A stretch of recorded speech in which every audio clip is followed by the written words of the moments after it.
Hey, what is going on, North family? Welcome to the First 15, and we are so excited that you are hanging out with us this morning.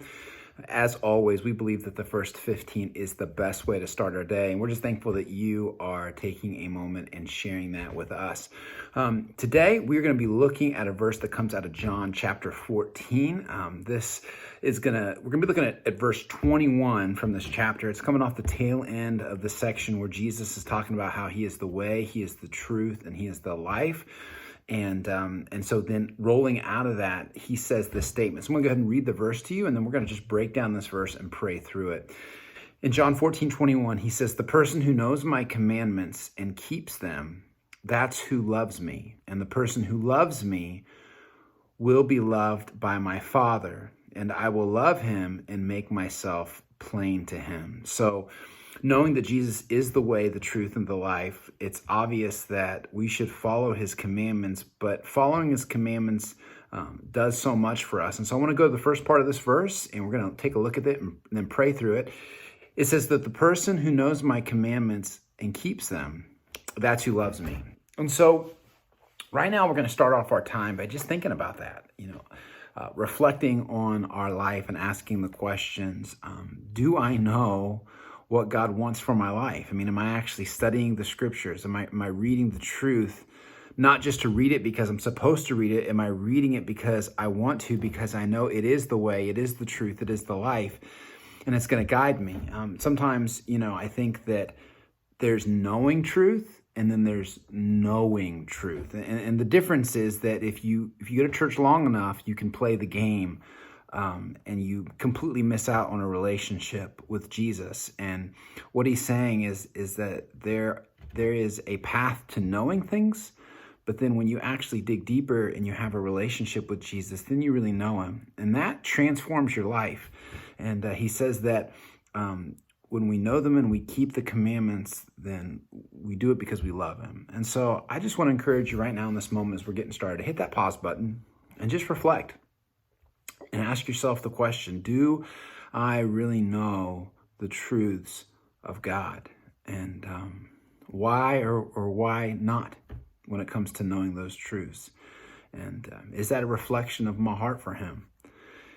And after you've taken some time to think through that, I just want to encourage you to pray this prayer with me.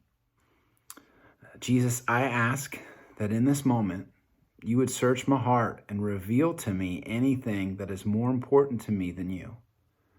I want my love for you to be reflected in my life. Help me to seek you and understand your truth so that I can better understand you. And then we're going to jump into the next line in this verse where Jesus says, "And the person who loves me will be loved by my Father." And so I just thought this is a great verse to just reflect on the fact that the Father loves us. I mean, this is the whole reason why Jesus came, so that we could have a relationship with him and the Father, because sin created the gap between us and it separated us relationally. And now because of Jesus, we get to have a relationship with the Father, and it means so much. Like there's so many layers that happen from that. I mean, obviously, first and foremost is our salvation, which is our most precious gift, that we are saved and we are promised eternity with Jesus. But on this earth, there are so many riches and so many blessings that we get because of our relationship. And so I just thought this would be a great time to hit that pause button again and just take a moment and just think about the fact that the God of this universe loves you because of what Jesus did for me and you. And are you taking advantage of that love? When you think about God, what do you think about? A.W. Tozer said that the most important thing about you is what you think about when you think about God. And, when I think about my relationship with God, I want it to be the kind of relationship where, I live in that love that he has for me, and that love transforms my life and it transforms the relationships I have with other people. And I want God to be that Father for me that I come to in times of need, that I come to when things are great, that there is a safety and a protection that I find in him. And all that stems from the relationship that I have with Jesus because of what Jesus did for me and you. So as you're thinking through that, and you're kind of reflecting and giving God praise and saying, God, thank you so much for for the love that you have for me, I would just encourage you to pray this prayer with me. Jesus, thank you for loving me and creating access for me to be loved by the Father. Your mercy is abundant, and I truly do not deserve an ounce of your grace. Today, create paths before me to know you more and to love you deeper. And so then we're going to hit the last part of this verse where Jesus says, and I will love him and make myself plain to him. So there's this process here, right? Where it starts with asking the question, do you really love Jesus? Because if you love Jesus, you're going to know his commands and you're going to follow him. And you're not going to do it because you have to do it. You're going to do it because you want to do it, because it is driven by love, not obligation, because that's a reflection that you love Jesus. And then what happens, it says that anybody who loves Jesus is loved by the Father. Makes perfect sense. I'm a dad. Anybody that really loves my kids, I'm gonna love them because they're taking good care of my kids. And so those of us who pursue Jesus are gonna have this relationship with the Father. And then he says, and because of that, I will love you. I love that, because Jesus says, because you love me and because the Father loves you, I will love you. And here's the part to me that is the biggest. It says, I will make myself plain to you.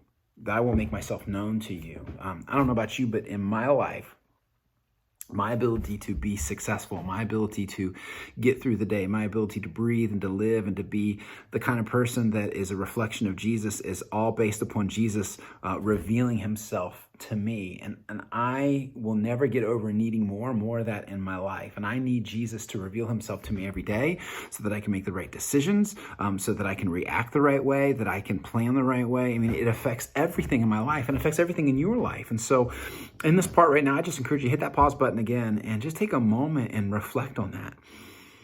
When you think about Jesus, what are the things that comes to your mind? Are you in a season right now where you feel like he has revealed himself to you and you feel like you know what the path is and there's a direction that you're moving with your life? And are your reactions and interactions a reflection of him? Or maybe you're in a season right now where it's not. You know, maybe there's a lot of stillness and quietness in your time with him. Maybe just to be honest, like you just haven't spent time with him, haven't been investing in your time with Jesus, and today's kind of your first day getting back into it, which is great. You know, I believe that you know, people are in two categories. You're either a day one person or a one day person. Maybe this is your day one of getting started over again. But it doesn't matter where you fall on that spectrum. It doesn't matter what's happening in your life right now, what's happening in my life right now. The thing that unites us all is we all desperately need Jesus, and this is a path to get that started. So again, after you've hit that pause button and you're just reflecting on where your heart is and